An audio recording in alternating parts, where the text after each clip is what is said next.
A central air conditioning unit in the United States costs $5,000 in 2026 before the installer walks back to his truck. Tibetan monks above Lhasa carved a chamber into a mountain cliff in the 9th century, and that chamber has cooled its interior through 1,200 summers for $0. The monks called the cool heart of it the Drupuk, the meditation cave where yak butter and barley meal held their temperature through every August. What that rock was doing and why the principle still beats a modern air conditioning unit is what follows. Tibet, 9th century. Above the valley that would later hold the city of Lhasa, in a cliff face 30 kilometers to the northeast, a complex of more than 80 caves had been carved or enlarged by hand across many generations. The site is called Drak Yair Pa, and the cliffs are still standing today. In the year 842 of the Common Era, an ascetic entered one of those caves and stayed there in retreat for 22 years. The historical record on the date is firm. What is less commonly noticed is what the cave itself was doing to make 22 years of continuous habitation thermodynamically possible. 2 centuries later, another cave hermit made the same discovery on a larger scale.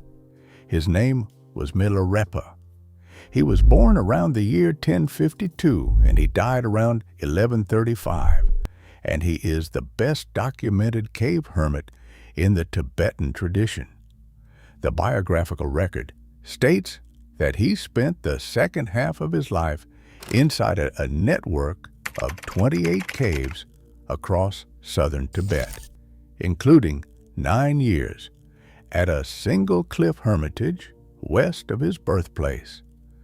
The Western reading of Milarepa has always been ascetic, naked, eating nettles, the body turning green from the algae. The thermodynamic reading is different. A naked man at 4,000 meters of altitude survives the Tibetan winter only inside a structure that holds its own temperature without fuel. The cave was not the backdrop to the austerity. The cave was the precondition that made the austerity survivable. By the 17th century, the same principle had moved out of the cliffs and into the masonry of every major monastery on the plateau. A Tibetan king of the 7th century had built the first stone structure on a hill in Lhasa called the Red Hill. 1,000 years later, the 5th Dalai Lama's builders completed what stands today as the Potala Palace on the same hill. The walls of the Potala are constructed entirely of granite. They average 3 meters thick across the elevation, and they reach 5 meters at the base. They are sloped inward at 10 degrees. The windows are small and few. What the cave hermits had stumbled into by accident, the monastery masons had codified as an engineering specification. The same kind of chamber that had held Milarepa now held the Dalai Lama. The principle was identical. The execution had moved from a cliff into a city. The modern measurement of what those walls actually do came almost 4 centuries later from a research team working at altitude. If the way this story is being told is useful to you, consider subscribing. Every week, the channel rebuilds one of these forgotten monastic systems in language a viewer can actually use today. Back to the science. The ultraviolet environment of the Tibetan plateau is not a marginal note. It is the central variable. A team led by the Norwegian physicist Arne Dahlbäck, working with researchers at Tibet University in Lhasa, measured ground-level ultraviolet radiation across the plateau between 2003 and 2010. The first results were published in 2007 in the Journal of Geophysical Research. At solar noon in summer in Lhasa, the ultraviolet index regularly exceeded 15. On some clear days, it reached 20.5, which is among the highest ultraviolet index values ever recorded anywhere on Earth. By comparison, the worst summer day in Phoenix, Arizona, rarely exceeds 12. The Tibetan air at 3,600 meters of altitude may be cool. The Tibetan sun, on a stone wall facing south at 3 in the afternoon, loads thermal energy into that wall at close to twice the rate the same wall would experience in Arizona. The question is what the stone does with that energy. Granite has a measurable property called thermal diffusivity, which is the rate at which heat travels through the material. For granite, that rate is slow.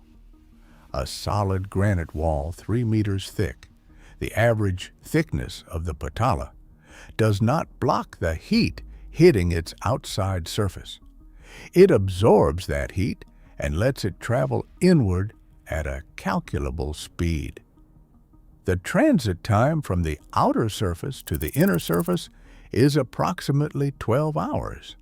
The wall behaves as a low-pass filter on temperature. It averages out the daily swing and delays the peak by half a day. By the time the solar load of noon reaches the inside face of the wall, it is midnight outside. The air on the plateau has dropped well below freezing, and the wall releases its stored heat into the interior. The cave the monks called the Drubpuk perform the identical function in living rock, without a mason ever touching it. The modern field study that confirmed this inside actual monastic dwellings came in late 2022. A research team at Sichuan Agricultural University in China published a field study in the International Journal of Environmental Research and Public Health in December 2022. The team instrumented traditional monastic houses in the Tibetan region of Gannon, measuring indoor temperature, humidity, and radiant temperature across full diurnal cycles. The traditional thick-walled structures held indoor temperature within a narrow band even when the outdoor temperature swung from 26 degrees Celsius at noon to below freezing at night. The modernized dwellings with thinner walls and larger windows did not. The study confirmed in instrumented data what the cave hermit tradition had been describing in its own language for 900 years. How the monks actually built the system is the next question. The Tibetan monastic masonry tradition was not improvised. It was a set of rules transmitted across centuries with measurable tolerances. The primary wall material was local granite, never mud brick. Wall thickness ranged from 2 meters in domestic monastic housing to 5 meters at the base of major structures. Walls were sloped inward at 10 degrees from vertical. Windows were intentionally small, with the wood lattice sealed by translucent paper and insulated by double cotton drapes bordered in blue. South-facing apertures captured the low winter sun. North-facing walls remained blank and thick. None of these dimensions were decorative. Each one was the engineering tolerance that made the thermal mass effect function as a system. And every one of those specifications had been pre-tested in the caves of the 8th and 9th centuries. The cave hermitages set every dimensional rule the later monastery walls inherited. A natural cave at 4,000 meters of altitude has a specific wall thickness, a specific aperture size, a specific orientation. The masons who built the great monasteries of the plateau were copying numbers the rock itself had already calibrated for them. The cave had performed the field test for free across centuries. The masons recorded the numbers and reproduced them in cut stone. The Drupuk was the prototype. The monastery wall was the production model. Both buildings did the same job by the same mechanism with the same tolerances. The only difference was that one had been carved by water and time, and the other by hand. The architectural record also documents what went wrong when the rules were broken. Later, builders made 3 documented errors. The first was the reduction of wall thickness for elegance or for greater interior floor area. When thickness dropped below the threshold required to buffer the full diurnal swing, the interiors became unstable, requiring additional fuel in winter and becoming uninhabitable at summer noon. The second was the introduction of larger glazed windows by visiting Chinese and Indian builders, which broke the small aperture rule, dramatically increasing solar gain and overwhelming the wall's capacity to absorb it. The third was the rotation of structures away from south-facing alignment, sometimes by political demand or terrain pressure, which never replicated the thermal stability of the proper orientation. Each error appears in the surviving architectural record, and each is recognizable to a modern bioclimatic engineer reading the same record today. There is a common assumption about what thick walls do. The assumption is wrong in a specific way that matters. The cave hermits never wrote the principle down in physics terms because the physics terms did not exist yet. But the principle they were exploiting is precise, and modern building science has a name for it that most people who admire Tibetan architecture have never heard. The standard understanding of a thick stone wall is that it works as insulation. Heat hits the outside, and the wall blocks it from getting inside. This is the way thermal mass is taught in introductory architecture courses. And it is the way most visitors describe the experience of standing inside a thick-walled Tibetan monastery. The interior feels cool, so the wall must be blocking the heat.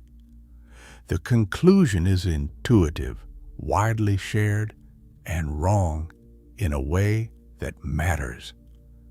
The same principle that buffered the cave in August warmed it in February.